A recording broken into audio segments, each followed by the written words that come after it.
Ça laisse que 3 mètres carrés par châssis. Nous allons faire entrer 3 châssis dans 9 mètres carrés. Et ça nous a demandé de la réflexion. J'enlève l'étagère et qu'on la mette là. Du bruit.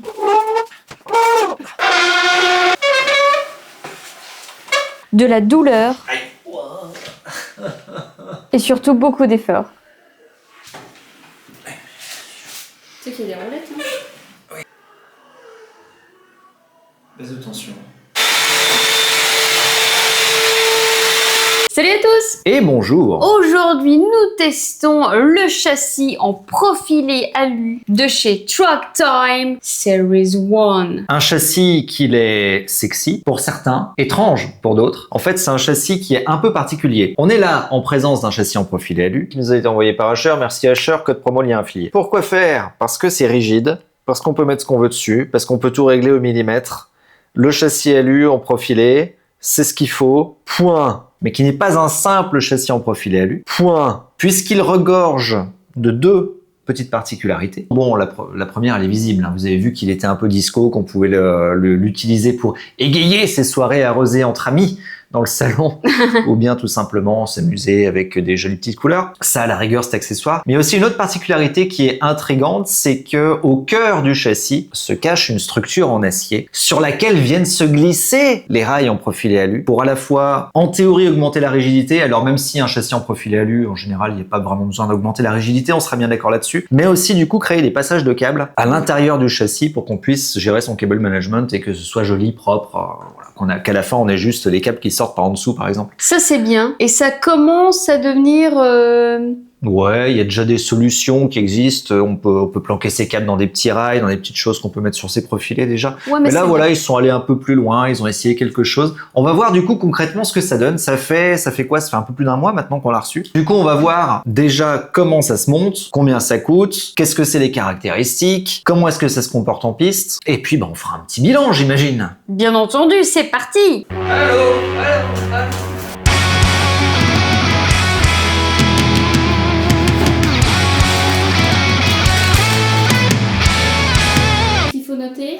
Hauteur du siège, jonglable avec ça, sauf qu'une fois qu'on aura installé ça entre nos 2 flancs de châssis, et les vis pour jongler avec la hauteur du siège ne seront plus accessibles. Donc ce réglage-là, il faut savoir d'avance ce qu'on veut y mettre.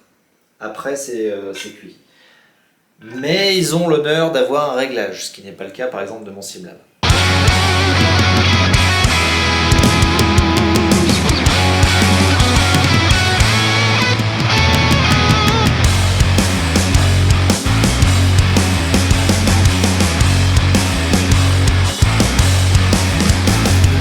Poser des écrous hantés à l'envers, vous savez pas à quel point ça peut être relou. Alors là, il me demande de nettoyer les surfaces avec de l'alcool.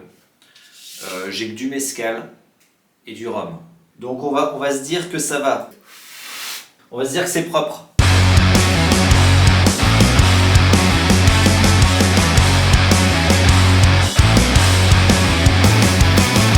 I'm exiled to the greener grass, searching for the uncertain haze. Familiar skies and a well-worn path. Oh yeah, I need a cloud to cover up my escape. The clock is an unforgiving warden who watches as I'm off mistaken.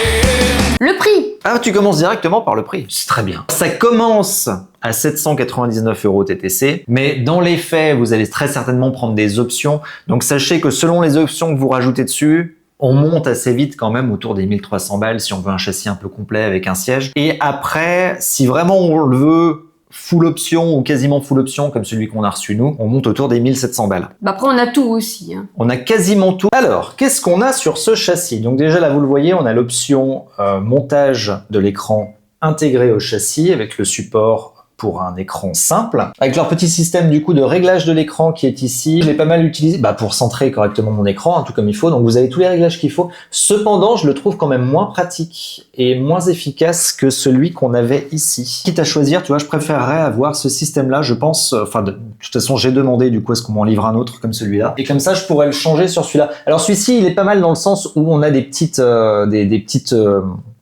roulettes pour pouvoir faire les réglages manuellement. Du coup, on n'a pas besoin d'outils, ce qui est cool. Par contre, l'installation de ce truc est complètement vissée, ce qui dans un sens est pas mal, dans le sens où l'écran il est inamovible. Mais si, comme moi, il y a peu de gens qui vont être dans ma situation, mais moi j'aime bien pouvoir retirer mon écran facilement. Ne serait-ce que pour le nettoyer. Si jamais j'ai besoin de changer de base, je sais que je peux retirer l'écran juste en le soulevant.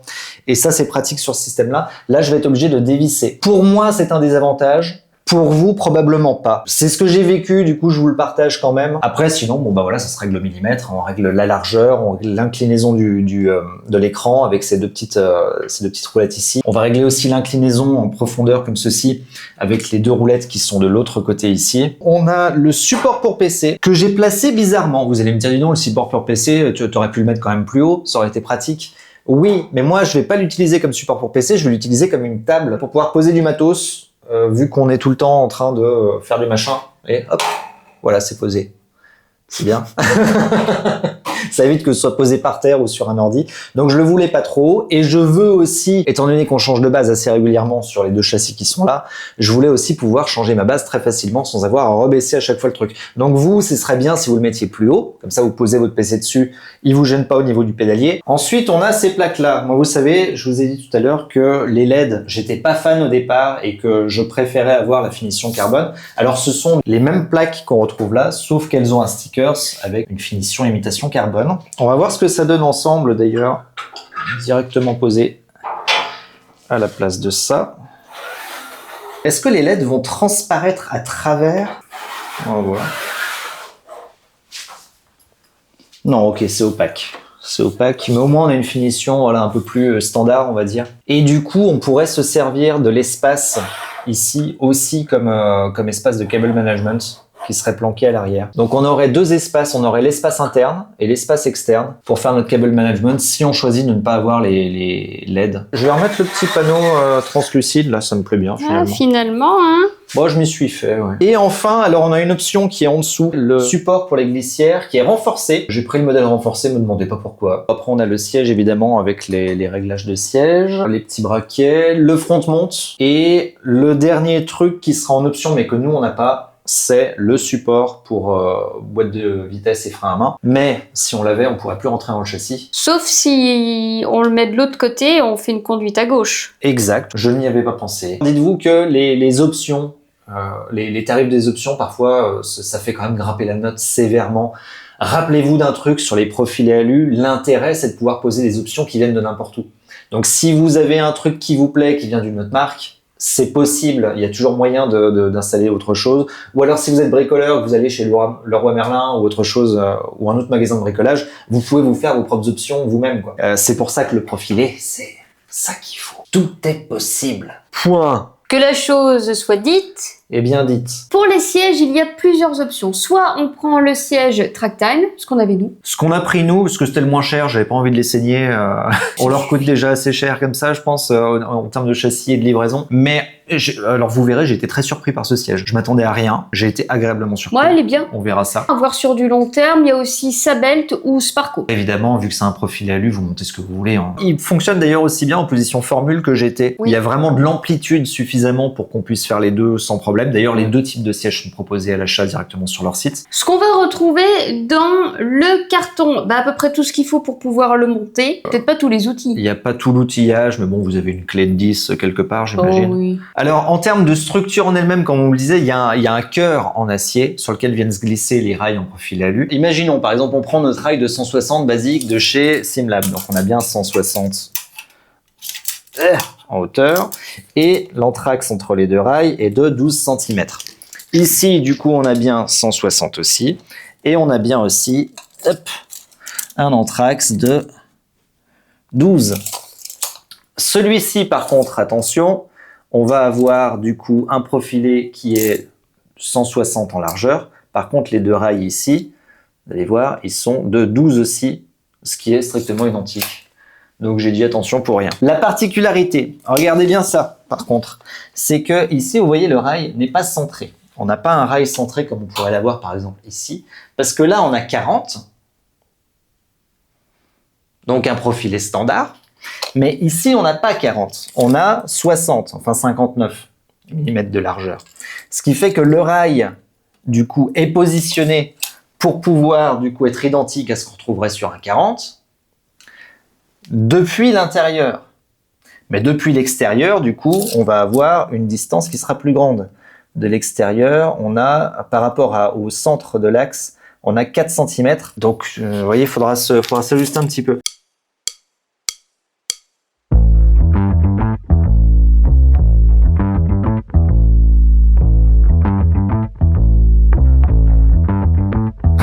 Yeah, I'm so fresh like the morning. Mouth wide open like they yawning. Every time they see me, they in G-Shock. Homie, this is too far. Homie, I feel too alive. You can see me like Illuminati. You can see me like Illuminati. But I'm shining so bright, so bright. Don't come and try to share some of this light, no. Give me a beat and I control it like a maestro. Ladies on a mission, they be trying to get me wiped up. Shawty, wait a minute, can't tell if I like ya. Gotta make sure you know how to shake it like a bartender. Team with me and they all winners. And you know we ballin' all winter, all summer. Jewelry around my neck is lightning, but I'm all thunder. Et ce que je voulais vous dire aussi au niveau du bruit, si vous avez des vérins par exemple, ça peut quand même faire du boucan. Il n'y a pas besoin de taper fort, donc je me dis si le châssis bouge, ça va peut-être vous poser souci. En termes de finish, tu vois que là les plaques de finition c'est de l'acier aussi. C'est propre. Alors empreinte au sol, sans les renforts, on a quoi ? 64 cm. Si on rajoute les pieds de chaque côté, les pieds dépassent de 11 cm sur les flancs. Donc en tout, on a 64. On peut rajouter 11 de chaque côté pour les pieds. Si on compte ces plaques-là qui vont servir de support d'écran, on va devoir rajouter 66. Donc on a pris 2 cm. Et alors après, l'empreinte en longueur, ça va dépendre de votre réglage de pédalier. Si vous le mettez plus ou moins loin, évidemment, ça va changer le truc. Et pareil pour le siège, hein, si vous le faites partir un petit peu vers l'avant. Donc le châssis en lui-même, j'ai 122,5. Si je rajoute du coup le pédalier, là il dépasse d'une quinzaine de centimètres. Et après en hauteur, avec les pieds réglés au max, 81,4 cm. Puis après la hauteur de l'écran, c'est vous qui voyez, hein, selon ce que vous voulez. Si vous avez besoin de plus d'infos, plus de mesures, je les prends. Hein. Vous mettez en commentaire. Moi je lis le commentaire, je viens prendre la mesure, je vous la donne. N'hésitez plus. Dans le carton, on a aussi les pieds déportés et on a le QR code vers la notice. Ils ont eu l'intelligence de mettre un papier avec le QR code. Ah bah encore heureux.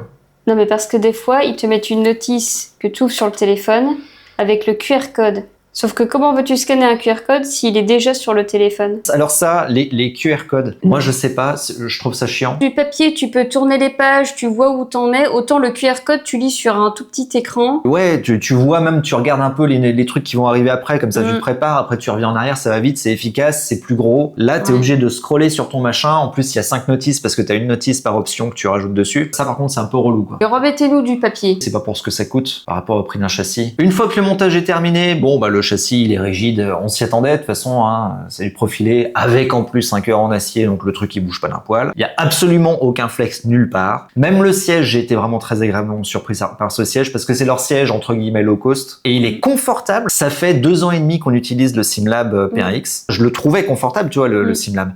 Lui, c'est un autre niveau quand même. Et en fait, les coussins sont bien durs et je suis bien, du coup, je me sens bien, tu sais, je suis bien maintenu dans le dos quand je freine. Ils sont pas mous, tu sais, ils sont compacts, c'est assez agréable. Et là, du coup, quand je tape dans le frein, il est réglé sur 72-74 kg le frein. J'ai un bon maintien en fait de l'arrière du dos. La plupart du temps, je vais avoir des sièges qui sont relativement mous et du coup, j'ai l'arrière du dos qui s'enfonce dedans. Là, ça s'enfonce pas, c'est bien maintenu en bas. Les renforts sur les côtés me maintiennent bien, mais si vous êtes un peu plus large que moi, faudrait peut-être voir plus gros comme siège.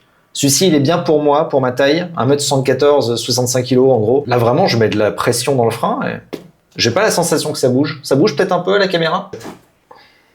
Non. Pas tant, hein ? Après, il y a peut-être le mur aussi qui bloque un poil. Oui, mais généralement, quand tu freines, c'est le bas qui bouge. Hein. Je vais voir si je me mets bien au fond, là. Ah ouais, le maintien est chouette, quand même. Peut-être que sur du long terme, c'est plus ou moins agréable. Là, je trouve que, tu sais, c'est un peu comme un matelas, quoi. Ça dépend vraiment Ça dépend des gens, ouais. Mais c'est vrai que moi, dès que je me suis assis dessus, je fais « Ah, ouais, putain, c'est bien pour le bas du dos. » Non mais ça va, là je peux taper des gros freins. J'ai jamais le bas du dos qui se retrouve, tu vois, un peu contraint. Ouais, c'est ça vraiment bouge que t'es pas. maintenu. En profondeur de l'assise, j'ai 44. En ouverture au niveau des jambes, j'ai 42. En largeur au niveau du dos, un petit 34 cm. Alors au niveau des épaules, il est assez ouvert quand même. Vous ne serez pas bloqué par les épaules. Mais je vais prendre la largeur quand même au mi-torse. Là, on a 30 cm entre les deux battants. Et au niveau des épaules, je vais voir un petit peu où est-ce que ça... Une fois qu'elle est, on est à 36 voire 37 cm. Ouais, puis tu vois, même la finition du siège, elle est assez... Enfin, je m'attendais pas à ça. Pour un siège à 300 balles, vraiment, je m'attendais pas à ce niveau de qualité. On a eu des sièges plus chers que ça chez une marque que je ne citerai plus. Vraiment, c'était moins bien. Hein. On a des passages de sangle, alors sur les côtés, ici et ici. En haut, évidemment. Et aussi en dessous. Hop, là, on a un trou dans le siège. Et si on regarde en dessous, on a le trou de passage de sangle. Hop là, on fera ça un autre jour. Après, pour le positionnement du siège, alors si vous prenez évidemment l'option avec les rails, vous voyez que vous avez quand même beaucoup de trous de positionnement du siège à l'arrière. Bon, ça, c'est devenu quelque chose d'assez standard maintenant, mais voilà, vous avez vraiment l'embarras du choix, à la fois à l'arrière, mais aussi à l'avant. On a pas mal de petits rails qui sont dispo. Je vais lever le pied, pied par pied. Ensuite, je vais glisser les roulettes en dessous. Je rebaisse un peu le pied. Après, je passe au pied suivant. Et hop, le châssis, on peut le déplacer. C'est pas le châssis qu'il faut bouger.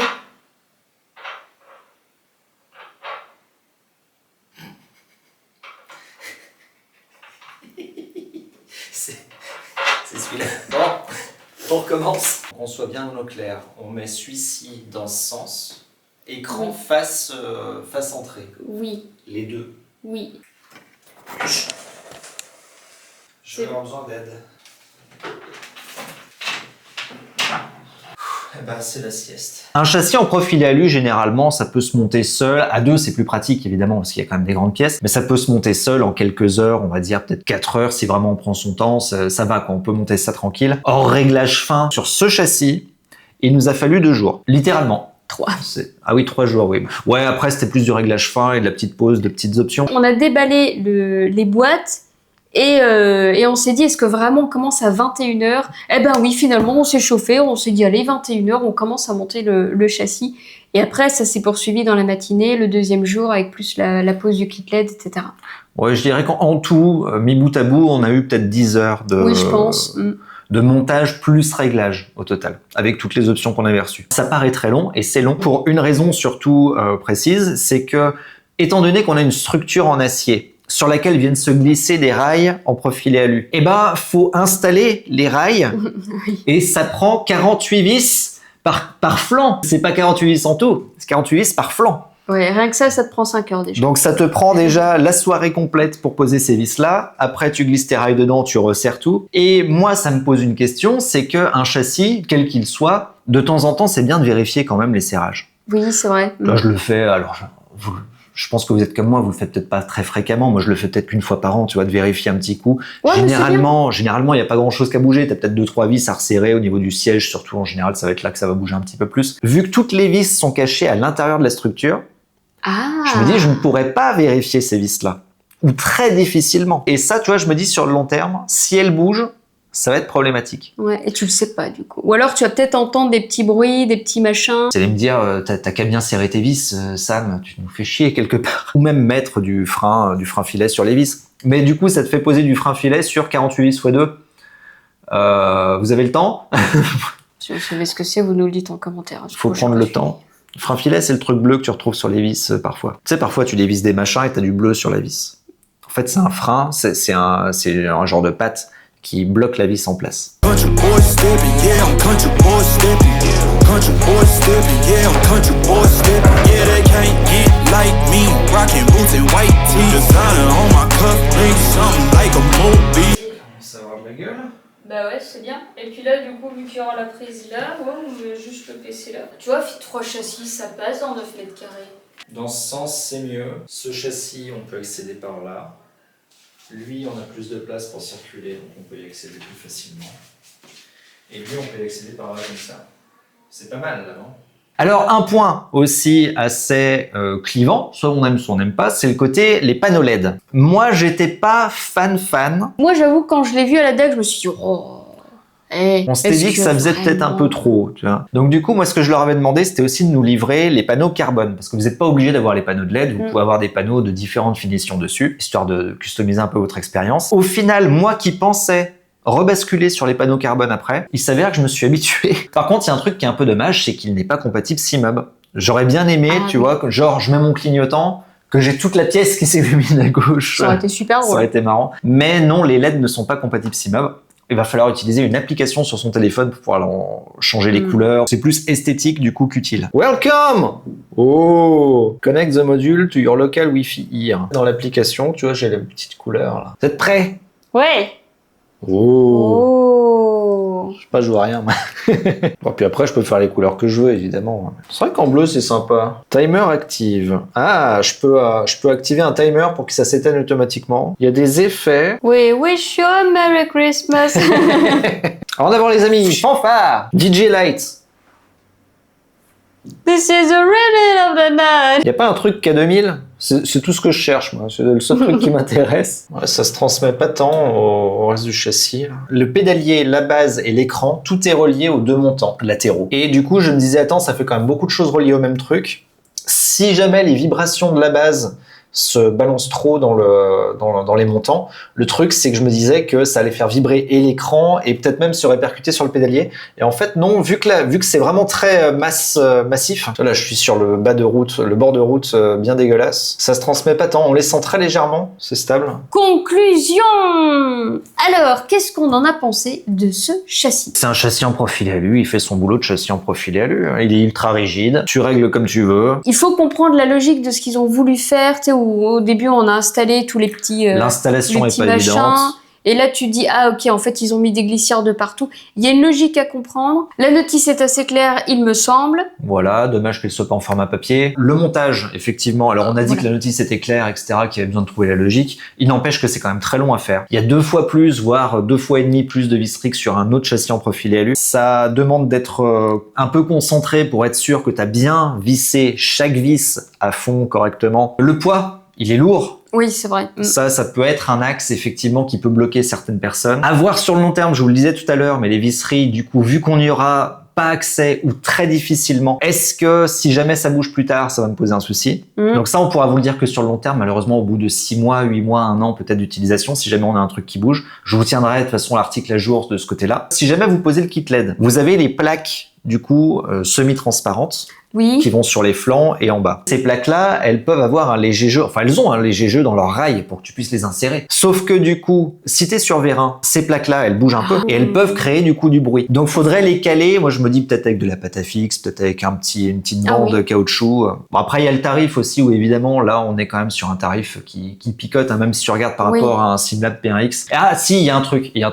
Que j'allais oublier, qui est très important, c'est le côté réglage. Une fois que tu as déjà installé ton châssis, que tu as déjà installé ton matériel, et ben les vis pour ajuster les rails du pédalier sont difficilement accessibles. Dans notre cas, en tout cas, il a fallu à chaque fois redécaler tout le bloc pédalier pour pouvoir avoir accès aux vis qui permettent de permuter un peu les rails, de basculer un peu les rails. Après, bon, je comprends bien qu'on change pas de pédalier tous les 4 matins. On passe au plus. Modularité. Aussi, toutes les pièces de jointure qui sont épaisses, qui sont travaillées, qui sont de qualité. Toutes les pièces acier sont superbes. Et l'épaisseur aussi du front mount ou du bottom mount, c'est très épais, donc tu sais que ça bouge pas. Le nombre de trous aussi qu'il y a sur le bottom mount où tu dis, bah, peu importe ce que je vais poser, c'est bon quoi, je vais y trouver, j'aurai pas besoin de percer, ça c'est très bien. Le siège aussi, on a pris le siège le plus basique. Bah finalement, il est très bien, il est confortable, il bouge pas. C'est un bon point pour eux quand même. Voir sur du long terme aussi. Tu vois, là, on l'a sur le premier mois, il faut voir dans 6 mois ce que ça donne, quoi. C'est vrai. Les passages de câbles, et ça, je trouve que c'est très bien. Et après, tu les caches avec les trucs aimantés, là. Ouais. Tu caches tout, c'est tout bien fermé, tout propre. Et le fait que tu puisses varier entre soit tu mets du carbone, soit les LED, je trouve que c'est bien qu'il y ait ce choix-là. Et voilà, bah, je crois qu'on a fait un peu le tour. Merci d'avoir suivi cette vidéo. Abonnez-vous à la chaîne. Si vous avez des questions, parce que c'est vrai qu'on c'est pas souvent quand même qu'on review des châssis, donc s'il y a des choses qui sont pas tout à fait claires, que vous voulez qu'on précise, n'hésitez pas à poser les questions en commentaire. Ça me permettra aussi de mettre à jour l'article et de répondre à vos questions aussi dans l'article, en plus des commentaires, comme ça on aura quelque chose de bien propre. Dans la description, vous retrouverez aussi un lien pour aller directement voir ce châssis chez Tractime. C'est peut-être un lien affilié, on ne sait pas, parce qu'au moment où on tourne, on n'a pas encore de partenariat, d'affiliation avec Tractime. On verra si c'est le cas ou pas, vous le découvrirez comme nous. Voilà. Entre-temps, il y aura peut-être un code promo ou Peut-être. pas, il y aura peut-être un lien affilié ou pas. Dans un cas, ça ne nous permet pas de récolter quelques menus piécettes. Dans un autre cas, ça nous permet de récolter quelques menus piécettes. Et peut-être pour vous de faire une économie, mais on ne sait pas. On ne sait pas. C'est la surprise. Écoutez, c'est bien les surprises. On de est temps organisé en ou temps. pas? Bon bah c'est bon. Et on se retrouve tous les mercredis soirs à 20h30 sur Twitch pour papoter, répondre à vos questions. Mais tout à fait. Et tous les samedis soirs pour la course. La course du samedi. Animée et Animable. animable. Et on se retrouve la semaine prochaine. Pour une prochaine vidéo. À plus!